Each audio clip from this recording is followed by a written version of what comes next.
Right, here we go. This is Clobbering Time with Craig, episode 5. And I have a guest with me today, Chris Kirizides, the Bald Wonder. Today we're going to talk about Raw, SmackDown, NXT, TNA, and some interviews I did, as well as some mark-out moments that some people commented on, as well as the situation with Sting. Right, Raw, Chris. First there was it Shields versus Christian and the Usos? What did you think of that match? Is that the one? That's when. Am I allowed to say who lost? Well, yeah, because it's nearly a week ago, so yeah. Yeah. Okay. I was really disappointed, to be honest with you, because I don't want to see the Shield lose matches to like the Usos and Christian. To be honest with you, I was really upset. Mind you, at least they won this one. It wasn't like SmackDown where they actually lost. What one did they win? No, Shield? see, they lost on the one on SmackDown, but they won on Raw. Alright, well anyway, Yeah. I'll talk about SmackDown anyway. I don't like seeing them lose against the Usos and Christian. I was disappointed with. But the match on Raw, I thought it was good. And obviously, I presume they wanted the Shield to look strong again. And obviously that's why they gave them that match. But I don't rate the Usos, to be honest with you. Nah, I've never been a fan of theirs. They they don't have the charisma, do they? Plus, when I met them, they weren't really that nice to me, to be honest with you. They were a bit cold. Yeah, I've heard they're not too nice to me. I mean, they're alright with me, but I've heard in public they're a bit... Yeah. One of them especially is a bit on the rude side. So no, I'm not big fans of the Usos, to be honest with you. The next one was a bit pointless. Dolph Ziggler against Jinder Mahal. I mean, I don't know why they're sticking him against 3MB, because it just... You know, don't get me started, yeah, with Jinder, whatever his name is. I can't even say his name, yeah. He's not important to the WWE. I don't even know why he's in the WWE, to be honest with you. He doesn't even suit the 3MB, does he? It just looks No, he daft. doesn't. Why he's there, I don't know.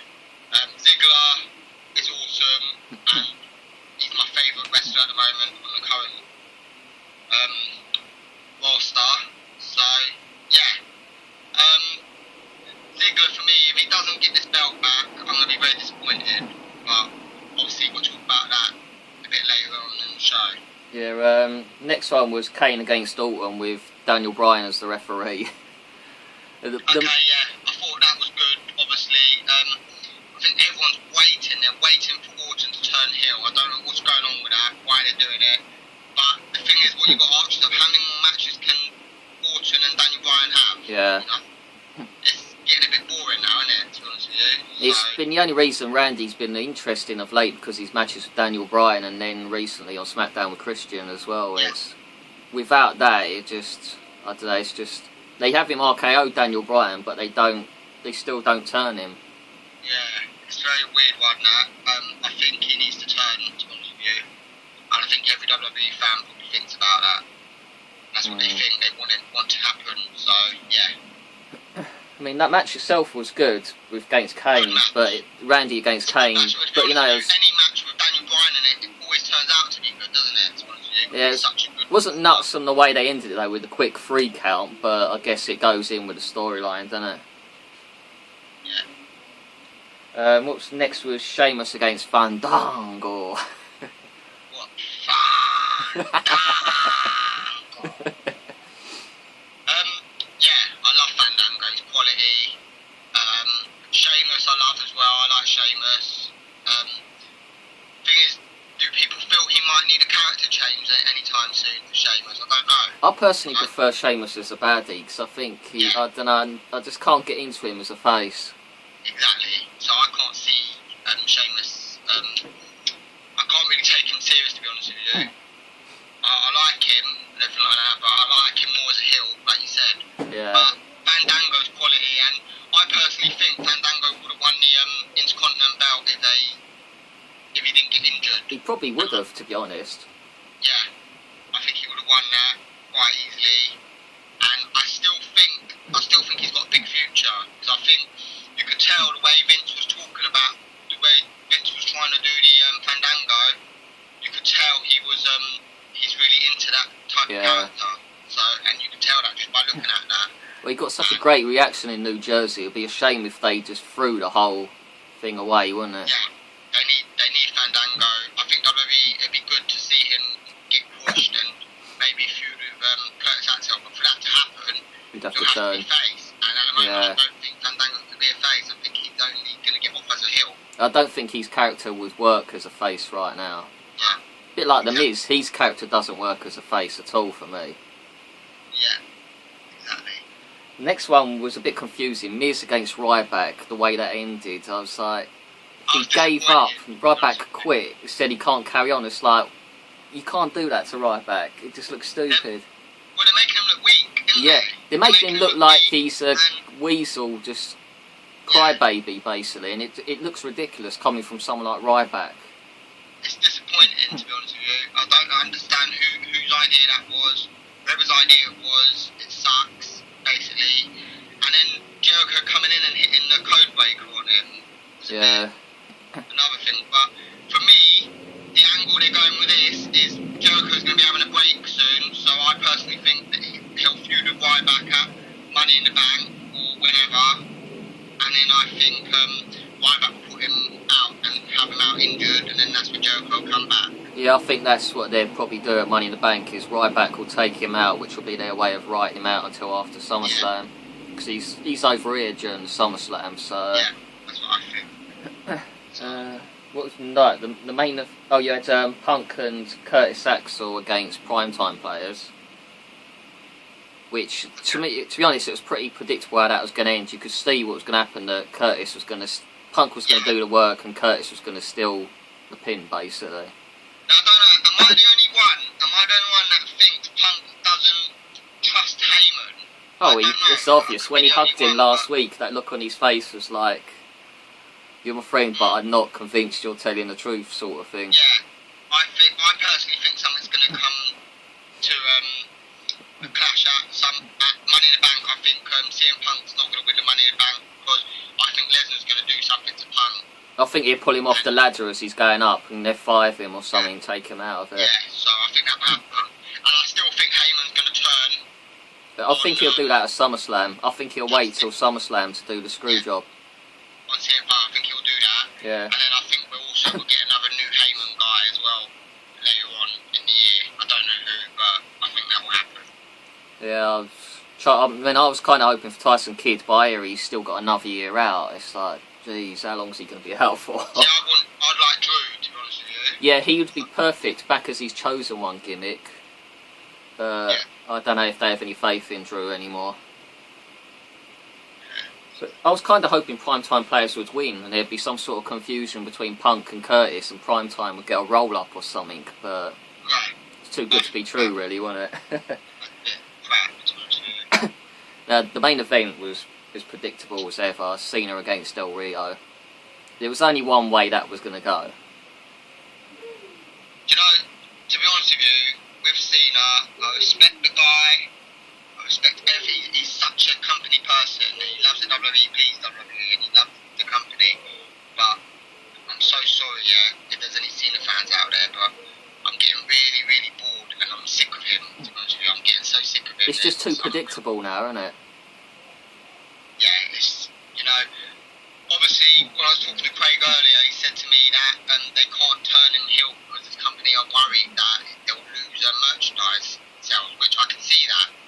But at least let Cena lose sometimes, It's just, he keeps winning and winning and winning, and it's annoying me. Okay, the following year he kept losing and he had his worst year ever, but it's just boring. It's boring, I don't know. It's really boring me. It's just too when he's winning all the time, it becomes too predictable. You kind of lose faith when him actually losing the match. You just think, oh, he's gonna win, and yeah, it's. I mean, I like the guy, but it's just so stale now. It's the same old thing, and it just needs something a little different. Exactly. But they're afraid to turn him because of money. They don't want to lose the little kids, do they? Well, Vince is a businessman, and he's a money machine, and he wants to make the money. That's what it is. That's what it's down to. And obviously he looks at what wrestler that can bring in most sales and most merchandise. Yeah. And that's why Rock was on the cover of the WWE game, which I don't agree. Yeah, that was a nonsense. That there was so many other ideas. I personally think. Again, with that, I think they should have had different covers. Yeah, an alternative covers. You could have had about 4 to choose from, say Dolph Ziggler, Shield, Randy Orton, or even Cena as well if you want, because at least he's there every week. But they could have done that, but then also they could have had on the cover. They could have quite a few of them on there, couldn't they? They have the Shield on there. Yeah, that could have been another option, was to have a big group of them, not just one person.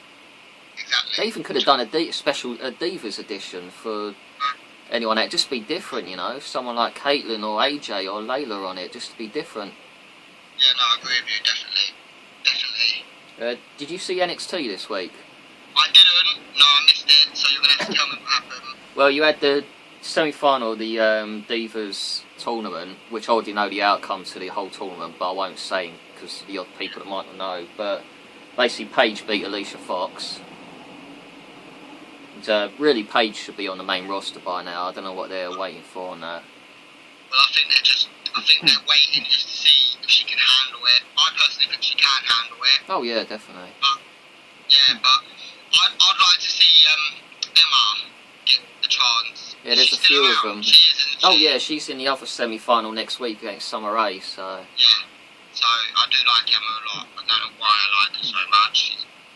She's quite cool the way she comes out and everything like that. And her access is quite funny when she was wrestling, and all the fans were copying her entrance, which was quite funny. But yeah, no, I do like Emma a lot. Emma personality-wise reminds me of Caitlyn, just because of the goofy way she acts and all that. Yeah, definitely. There was, do you remember the Ascension? Yeah. Conor O'Brien, well, he's got a new tag partner because the other one got fired.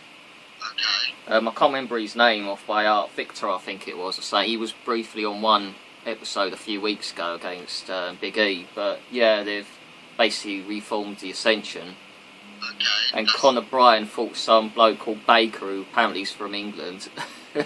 He'll be going back here soon, I think, the way he looked on there. Okay, well, obviously, like I said, I'm not really interested in wrestlers like that from England and everything like that. Obviously, I respect Regal, Wade Barrett, I love Wade Barrett, but you know, things like that. At the moment, I don't know, can they actually make another Wade Barrett and another Regal? I don't know. It's hard, because I mean, if you look at TNA with Spud, he's not as, I mean, he's good, but he's not exactly a Wade Barrett or a Sheamus or a Drew McIntyre by any means. Yeah. What else do we have? We had Xavier Woods, who you met at Access. And he's awesome as well. Against a Texan guy called Scott Dawson, who's appeared a few weeks ago on it, which Xavier Woods won.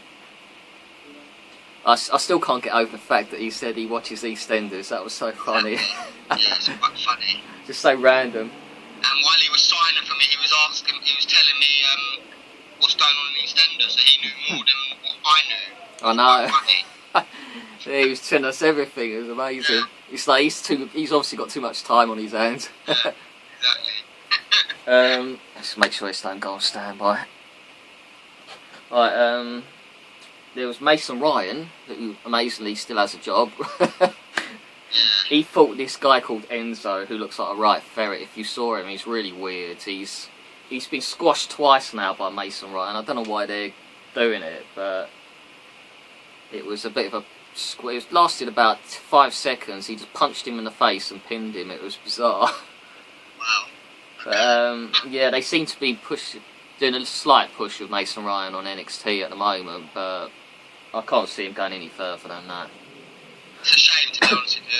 It is a big shame. I think his biggest problem is the personality side just doesn't come across. Yeah. I mean, yeah, he looks a bit like Batista, but he doesn't have that same presence that Batista Listen, we all has. know for a fact that the Batista gimmick was never, ever going to work, was it, ever? No, because he doesn't have that same presence or response from the crowd. He doesn't know how to get the crowd going, and that's the problem. Yeah.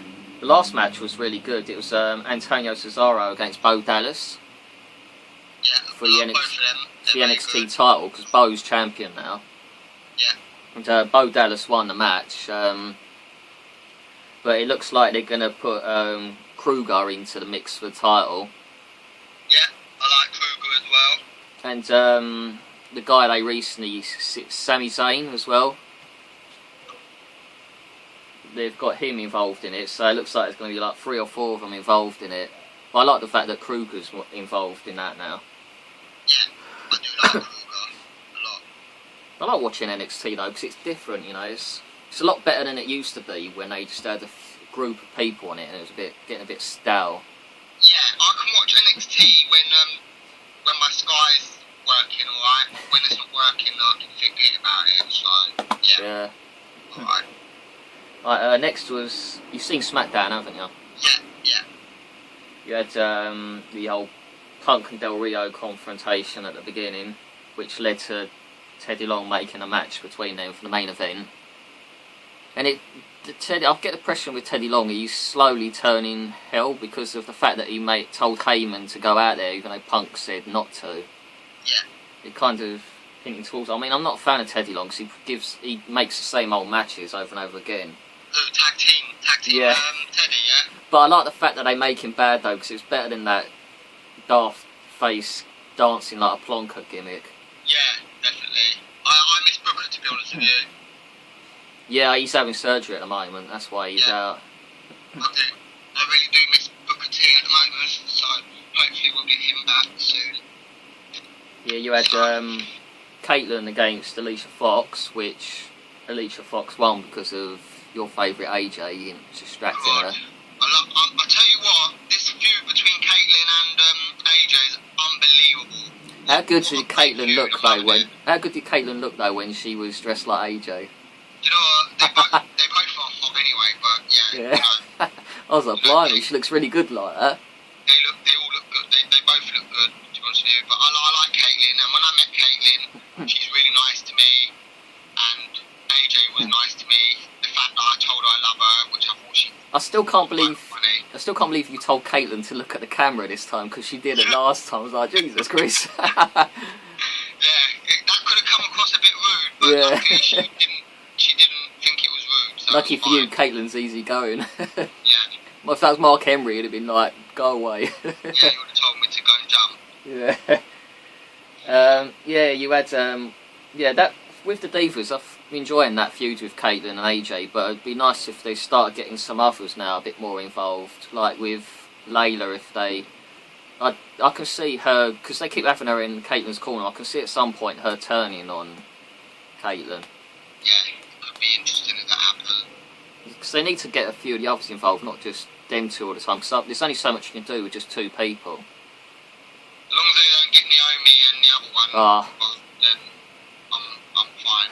Well, they're doing this whole thing with Naomi and Cameron on the reality thing at the moment, where they're kind of slightly feuding with Natalya, because I had that Naomi fought Natalya on Superstars this week. Yeah. But no, their whole dancing gimmick really gets on my nerves. It's like, give it a rest. You're supposed to be wrestling, not dancing like a plonker. Yeah, exactly. But you had Randy Orton against Christian, which I thought was probably the best match of the night. But if you remember when they feuded, they had 2 solid matches, or maybe 3, and they had one on SmackDown that was an absolute solid match. So when them 2 get together, you know they're going to have a good match. The thing with Christian is he always has good matches, as long as it's not against people, big blokes like Big Show and Great Khali. He can have a good match with anyone, you know. I was actually hoping we'd get through the show without you mentioning Khali, to be honest. I had to mention Khali because I know he's your favourite of all time. It's me. One chop, I call him. He's just, he's a whole new story, Great Khali. I'm not even going to talk about it. I could spend the whole episode talking about that guy. No, the next one was Dolph against Drew McIntyre. Now, that could have potential, that sort of feud, if Drew wasn't doing this whole rock gimmick at the moment. Yeah. But they're just having him getting squashed all the time, so the match really had very little meaning to it. Which is a shame, to be honest with you. But, yeah. You had Fandango against Justin Gabriel, which was a good match, but obviously everyone knew Fandango was going to end up winning in the end. See, I'm a bit gutted because I think Justin Gabriel, he deserves better. Definitely. He's a great performer in that ring. I think he's like Antonio and Swagger. All he needs is a good manager. Yeah, definitely. Because I don't know why, but he reminds me of Chris Benoit. I don't know why he does. I don't think you'll ever amount to the level Chris Benoit did, but yeah. No, but he reminds me of the way he wrestles and the way he is. Sort of, I don't know why. I've always said that. His biggest downfall is his mic skills. That's always, it's the same with John Morrison. It's always their biggest downfall with the mic skills. Yeah. If all they need is a manager. So good, yeah. So good Oh, he's the main one on the speaking. Ambrose by far. There's no need for the other two to talk when he's on it. Exactly. And that's why I think CM Punk's so good, because he's so good in it. He's so good on that mic. Yeah.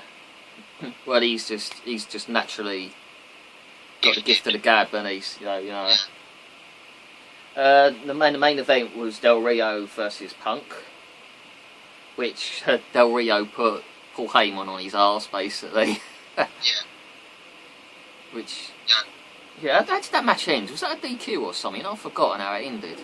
Because I know Punk went mental, didn't they? I think it was a DQ, you know? Was it a DQ? Was it a double count or a double DQ or something? Because of the whole thing with Punk just snapped when Heyman got put on his arse, wasn't it? Yeah, well... That seemed to be how it ended, I think. Yeah, I've had enough. To be honest, I've had enough of Del Rio now, to be honest with you. I'm glad they turned him back to being a baddie, though, because as a face, that was just... It came across as being fake, didn't it? It didn't seem real. It was painful to watch. Because we all know what Del Rio's like outside the ring, and he's anything but a nice person to the fans. He doesn't go up to you shaking your hand and all that. I remember seeing him in the Miami, because I was in the same hotel as them, and he just walks straight forward. He intentionally don't look at you. Yeah. It's like we're just... Same with Mark Henry, it's like it's an effort to just say hello. Yeah, exactly. Which is very nice. I mean, I like Del Rio as a wrestler, but as a person, he needs to as a wrestler, he's got some skills. Oh, yeah. He's a great athlete. Sin Cara, anyway, goodness me. Right, TNA, did you as you saw last week with Suicide, didn't you? Yeah, I thought that was awesome, to be honest with you. And it's funny because I guessed who was under the mask. So, yeah, it was actually a miracle to see Suicide being used in a decent story for once, which a certain person on Twitter I'm sure will get excited about, but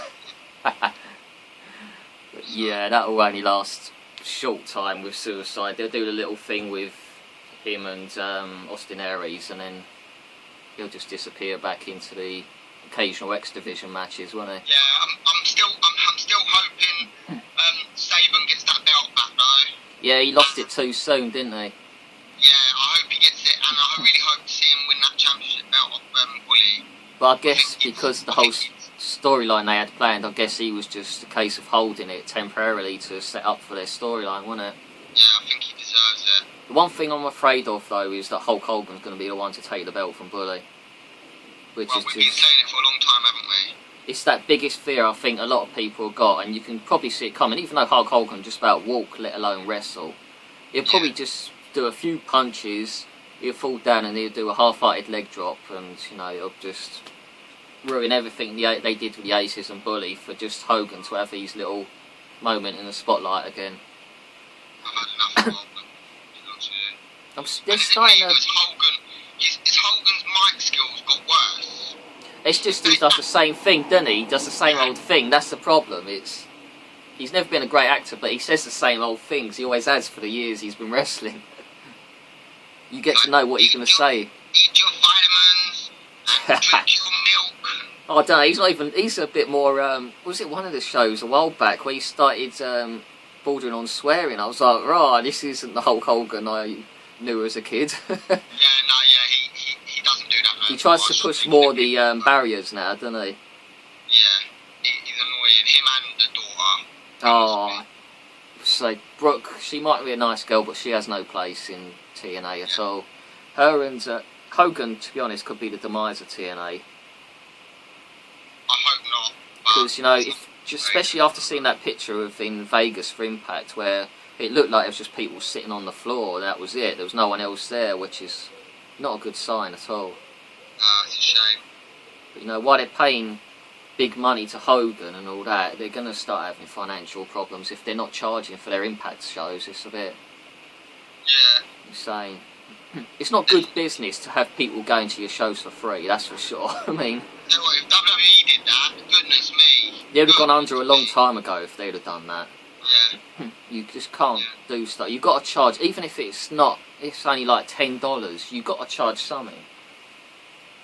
So you've got to pay for the venues, ain't you, as well? It's not just the venues, you've got to pay the wrestlers, and it's just, how do you... And Impact's been quite a good show when Aces has been involved and everything like that, so I don't understand. I mean, they can't just live off of sponsors all the time. What's going on with Abyss? Because he keeps... Is he not the television champ, no? He's the, yeah, he is, yeah, because it was meant to be... We know who he is. We know who he is. Because it was meant to be, he's the real him, afterwards, Joseph Park, and, but they obviously, he got taken out, didn't he, and then his Abyss character took his place. I mean, if anyone doesn't know by... If people don't know by now that Joseph Park is Abyss, then they're dumb and blind, to be honest. I don't know, they've got the whole Bound for Glory tournament at the moment. I don't know what that Jay Bradley, or whatever his name is, doing in it, from the bloody gut check.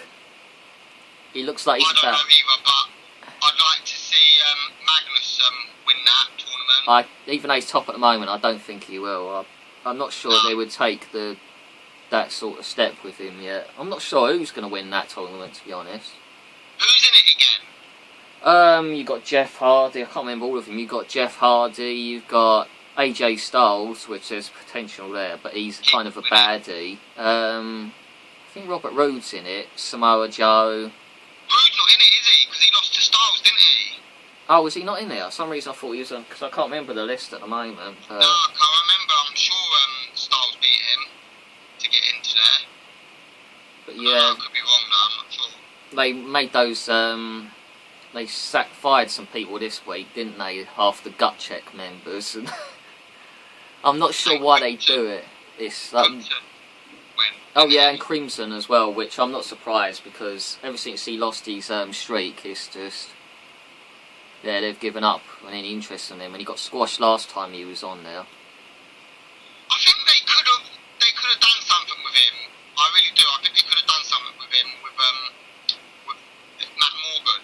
They could have had them two together. They had him on one of those one night only pay-per-views, team up with Gunner before he joined up with James Storm, and they kind of suited well, I thought, but then they dropped that and went with James Storm instead. But I don't know why they keep putting James Storm in tag matches. I want to see him in singles. I don't want to see him with... I mean, I'm not even a fan of Gunner, but you know, it's like, it's rather they put him with Crimson than put James Storm into the tag team thing again. Now, when they start putting him in tag teams again, I want to see him back with Rude at some point, but not yet. Yeah, I agree. Yeah, what else was I going to talk about? What we got now? There was some interviews I did with a couple of people on Twitter. One was Samantha. Basically, I asked her how many years you've been watching wrestling. Apparently, she's been watching since the age of 9 or 10. So that's 19, 20 odd years now. So it's nearly the same amount of time as you and me. Yeah, same, yeah. She remembers watching it with her little brother. She loved the Macho Man back in the day. I was a Macho Man, but I loved the Warrior, to be honest. Oh yeah, Warrior was always... He was the one that got me into it. He was always the one that stood out for me. Goodness me. I always preferred Warrior to Hogan. I know a lot of people loved Hogan, but I was always more into Warrior. Warrior for me was the one. I really love to see him maybe someday go in that Hall of Fame. I can't see it, but I think... Well, I think he will one day, but I don't know when. You know, they just seem to be taking forever to do it. But next asked what are favourite wrestlers current and now. Past was Shawn Michaels. Current CM Punk, Undertaker, Seth Rollins, AJ and Caitlyn. And then I asked her what her WWE bucket list was. In other words, what she'd like to do in the future, things she hasn't done yet. One was meet Undertaker, which I've heard the rumour that Undertaker's doing VIP at SummerSlam Access, so she won't be too pleased about that. The other one was go to Royal Rumble, which is something I want to do one day. Another one was to meet Triple H, which Triple H is very quiet. He doesn't say a great deal. He'll say hello, thank you and all that, but you don't get a conversation out of him. The other one was to be ringside for an event. Now, when it comes to WrestleMania, it's so expensive. Unless you did a package, you couldn't possibly afford to bloody do it. Thoughts on the current product, not project. It's good, but needs to push the divas like Natalya, the talent they have, get used properly. Sometimes they misuse in the right superstars, which they've had a terrible habit of doing over the years, as we know. Like they did with Beth, and they've been doing with Natalya. With TNA, like us, she wants us to get rid of Hulk Hogan because she thinks it's boring. Most memorable moment, we had a few here. There was Undertaker versus Shawn Michaels from WrestleMania in Phoenix, the career streak match. Yeah, that was very good, that. What else did she have? There was also the Triple H Undertaker matches at the WrestleManias, which were both very good, weren't they? Yeah, another good match. Of course, there was the Punk Pipe Bomb, which... I was a bit shocked with that one, because I wasn't sure what was going on, to be honest with you, but I think to this day it's the best promo ever. It got people's attention, that's for sure. Yeah, it did indeed. And then there was to be at her first WrestleMania, which she did in Miami. And it was such an amazing atmosphere, as she said, which it was very good atmosphere in Miami. Better than it was in New York, that's for sure. Yeah, I was a bit disappointed with New York. I think the fans in New York got cold and froze to death, to be honest. Most of them were more worried about drinking at the bar, if you remember. They were all at the bar, weren't they? Most of them left in front of us. And she's finally got to see The Rock wrestle. With TNA, her favourite's James Storm. I mean, sorry, not a favourite. Her most memorable moment was when he won the TNA title. Yeah. Which was obviously brief, because Rude ended up taking it off him, I think it was a week later. Yeah. The first show she went to was in Sheffield in 2005. Which was a lot later than what you and me did, but yeah. It's because she never really had many friends that were into wrestling to go with before. It was only when she became good friends with Amy that she went with her sister and her mum. Is that the same with me? Yeah, that's the thing. If you don't have anyone to go to, you don't always want to go on your own because you just feel a bit awkward, don't you? Yeah, well, I've done that a couple of times to tell you. It wasn't very fun. Yeah. For anyone watching this video, Samantha's Twitter address is at SamJane1984. The other one I did with was the person who came up with the name on my show, Clobbering Time with Craig, big CM Punk fan. Twitter name's at Pepper Loves Punk. So you can tell straight away by her Twitter name that she loves punk.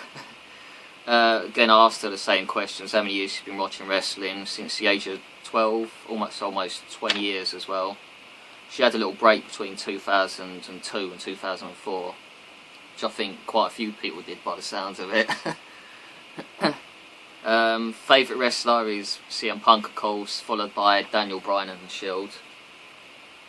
Bucket list is, again, to talk to CM Punk. I think if she met CM Punk, that would make her life, basically. Also to visit London for a live show, maybe a pay-per-view. Whether we ever get another pay-per-view over here or not is another thing.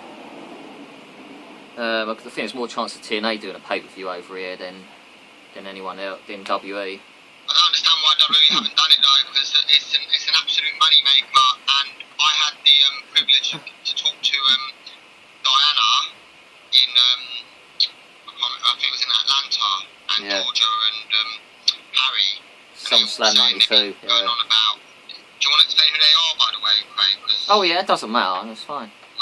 Yeah. Basically, they said to me they would keep getting on Vince's back, saying when are they going to do another pay-per-view over here? You know, because there's a lot of London fans, a lot of English fans. They want another pay-per-view out of here, and Vince just kept going.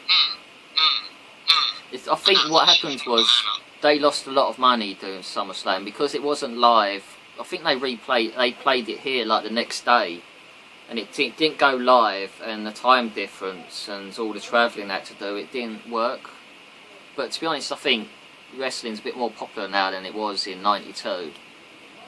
because there was kind of a decline back in '92 to '95, wasn't there? So I mean, even if they don't want to do a WrestleMania or SummerSlam, you could have something like Money in the Bank over here. One of the lesser ones, you know, where you can take the risk. Yeah, thoughts on the current project. She thinks it's a lot better than it was maybe a year ago. Likes the fact that the young guys like Shield and possibly Fandango in the future getting a chance to carry belts, which is always the way to go, because there's no point just keep putting the belts on lights of Rock all the time and Undertaker, Kane and all that, because long term, yeah, Big Show, there's no point anymore. Thinks they should focus on the young guys, and she's not into comebacks. In other words, people like Brock Lesnar and The Rock. Most memorable moment, this one was when Owen Hart, the incident of Owen Hart when he died, which I didn't watch it live, but I'd recorded it and I heard about it, so I watched it the next day. And I remember they were interviewing Godfather, I think it was at the time when it happened, and you could see the commentator, the guy who was interviewing, suddenly got distracted and was messing up his whole talking. And then when they came back, it was just from the distance, wasn't it? They weren't show at ringside, and then they had Jerry Lawler and JR talking about it. That absolutely broke my heart, to be honest with you. Oh, it was awful. I hope they never do that, bring them down from the roof again, because that was just... There was no need for it at all. For what? The guy's not alive anymore, just for a little stunt that they like to do. He didn't even want to do it, that was the worst part of it. And I think the reason why he's not in the Hall of Fame is to do with that. I just think the whole issue with Vince and the Hart family on and off is the problem there, and because of because it went to court and everything, I don't know if Vince is hesitant to do it or what, or if it's just his pride or what. You know, everyone wants to see Owen Hart in the Hall of Fame, you know, just... They should put... I don't know, if they don't want to put him on his own, put him in with someone like Jim Neidhart or something like that, or, again, the British Bulldog. I mean, how many years are they going to wait till they put that guy in the Hall of Fame? It's a shame, to be honest with you, because I speak to Georgia Smith as well, and that's British Bulldog's daughter, and she really, really wants her dad to go into the Hall of Fame, and I personally think he deserves it. Of course he does, yeah. I'm hoping it's going to be maybe the next Hall of Fame, but we keep saying that and it's not happening. Yeah. So I think it needs to happen though, definitely. I mean, apart from Regal, he's probably the best thing to come from UK, isn't he? Yeah. But yeah, again, I think it's because he's linked to the Hart family. I think Vince has it in for the Hart family. I think that's one of the reasons Natalia gets held back. He's frustrating with things like that because of the issues. Did you watch the other day when Stephanie was getting ready to walk out and she said, "Don't ever disturb me again to interrupt, Caitlin. Yeah. And she said, "Has any of you not got a problem on anything?" And she sort of gave a look to Natalia. Did anyone see that? Yeah. Yeah. There does seem to be an issue. There's definitely an issue there because of what happens with Bret Hart, and partly because of what the whole situation with Owen Hart's death. They'll never. I mean, Bret might talk to him at miles away, but it'll never be the same as it was before Owen Hart's death and him jumping to WCW. Yeah, definitely. And I think they partly punished Owen Hart and Bulldog because of Bret jumping. Because of the gimmick they gave Owen Hart was one he had from the past. It was going nowhere, and to me it was just like they were punishing him. Kind of funny how Owen Hart's first gimmick ended up being his last, really. There's kind of irony there. Yeah. The second memorable moment, again, was the Punk pipe bomb. She remembers laying on the floor watching it, and when that started, she suddenly jumped up, like I think a lot of people did, because they just didn't see it coming. She couldn't believe what he was saying. I mean, especially when he got into the whole thing with Steph and everything. It was like, he's getting a bit personal here. Yeah, I wasn't sure what was going on, to be honest with you. Yeah, she had goosebumps because of that. It was just, and the whole situation building up with the whole Money in the Bank thing with Punk that year was probably one of the best. It probably made for the best finisher for Money in the Bank so far, pay-per-view so far, I think. Yeah. I'd love to have been there. It was a great atmosphere. Her first live show was in Stuttgart, the Undertaker Rest in Peace tour. Do you remember that tour? Yeah. And apparently Undertaker fought Punk in a casket match, which has been quite good to see, that one. Which she was very excited. She started screaming to Punk. Well, like a lot of women seem to love Punk.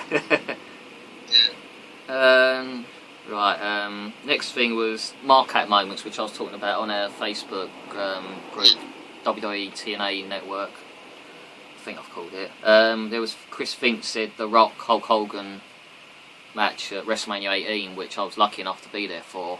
The crowd was well into that. But the crowd went dead though when the Rock won. It was quite deflated because everyone wanted Hogan to win, apart from a small amount of people. Who did you want to win? Hogan. I mean, it seemed like the only one in the crowd who wanted Rock to win was my sister. Yeah, that kind of flat. I felt sorry for Triple H Jericho going after that and the women's match, because the crowd was knackered after that. But then also he said about Chris Jericho's return at this year's Rumble, which I think was because no one realised he was actually coming back. It was just a bit out of the blue. I was actually shocked and I was a bit disappointed with the Royal Rumble, to be honest with you, but his return was good. Yeah, and another one was because he was there like us, Dolph Ziggler's cashing in Raw in New Jersey, which I think, which is definitely my ultimate mark-out moment so far. It topped Brock Lesnar's return at Miami, that's for sure. There was the Shawn Michaels. Do you remember when he super kicked Hogan before fighting him at SummerSlam? Yeah, I remember that. That was really cool, because I remember when he did it, I jumped up and down cheering because I was glad he finally did it. I was desperate for him to do it, and he actually did it. You said Austin turning on... Did you say Austin turning on Vince or Austin turning on Rock? No, when Austin and Vince... United. When they joined up to turn on the Rock. Yeah, WrestleMania 17, which was my first WrestleMania I went to. Yeah, for me, that was an unbelievable moment. Yeah, I was... I'm not going to lie to you, I didn't see that coming. I mean, I was shocked. I mean, because Vince and Austin's storyline hated each other, and it was just so sudden, wasn't it? Yeah, I didn't see that coming. I think, was that not the start of the alliance, or am I wrong? They'd just bought, WCW had just gone under, and they'd just bought WCW because some of the wrestlers were in the crowd, but it was a few months later, or a couple of months later, they started that whole alliance thing. Yeah. And Austin should never have been a part of the alliance, that was it. Or they should have had him turn on them at the Survivor Series instead of Kurt Angle. Yeah. Another moment you had was the Eddie Benoit after Benoit's match at WrestleMania 20, which I was just leaving the arena and I just caught Eddie come in, so I was lucky enough to still see that before leaving. That gave me goosebumps. Yeah, that was cool.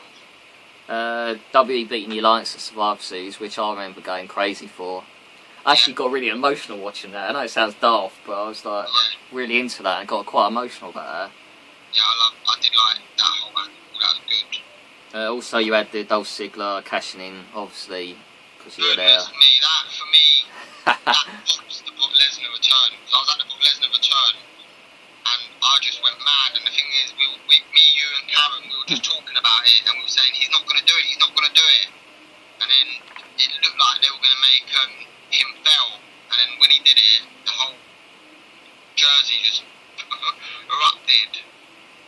Yeah, I mean, Karen bloody booted my drink over. Luckily, the lid was on at the time. I'm trying to celebrate. I'm like, you just kicked my drink on the floor. Yeah, that was crazy. You had Warrior return at WrestleMania. The Raws after WrestleMania are better than some of the WrestleManias. Oh yeah, because it seems they're going with this whole trend of something big happening now, isn't it? Yeah.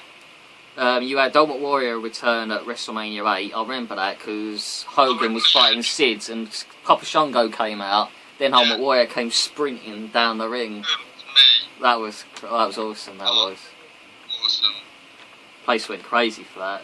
It was probably the best thing of that, because that wasn't the best WrestleMania, but that made for a really good ending. There was Ira said the first time Austin stunned Vince. Do you remember that? Yeah. It was like everyone couldn't believe. It's like you can't do that to the boss. Yeah, and then it become a habit, didn't it, for him? He done it every week. Yeah. Also, he said debut of Cactus Jack at Madison Square Gardens, That was awesome. which I always preferred Cactus Jack to Dude Love. I didn't like the Dude Love gimmick. I thought it was a bit annoying. It was annoying, but for me, he had to sort of do it, didn't he? He had to do it, like, to be who he is now. You had Chris Benoit winning the title at WrestleMania 20, which, according to their DVDs, never happened. According to that, it was Triple H against Shawn Michaels, so who won? Yeah. It's just, there's no point cutting him out. People's memories aren't suddenly going to disappear of who was in that match. Yeah. He had Rock returning at Survivor Series in 2012, which I think was when he teamed with John Cena, wasn't it? Yeah. And he had RVD winning the world title, which was at the ECW pay-per-view, wasn't it? Remember that, because the crowd was so flipping hostile towards Cena. It's like, Jesus, they're going to beat him up in a minute. Yeah, I remember that. Right, I've done that, so next, it's nearly finished now, but Sting, him, if he'll ever be in the WE and Hall of Fame, I just don't, he's like, what, 55 now? I just like, if he's going to come to WE, he really needs to do it soon, because otherwise, Vince is going to lose interest and he's just going to get too old to do it anymore. And Undertaker will end up retiring before he can do it if he's not careful. Yeah, well, it was a bit weird because they done like a video of him, didn't they, on Raw, which makes me think, is there something that we don't know? But they also added Hulk Hogan into that though, didn't they? So, you know, although I still think you watch one day Hulk Hogan will make one more WrestleMania, you watch. I hope not. He gives WE a hard time and tries to put them under, but deep down, he always comes back. Yeah, he loves WWE. Yeah, I think WE's desperate to put Sting in the Hall of Fame as well, but I don't know what Sting's waiting for. I mean, 'cause to me, his career's not complete. I'm just doing one of my videos, Sting's career's not complete to me until he joins the WE. Because, you know, he's done WCW and TNA, but he's never joined the big one, the WE.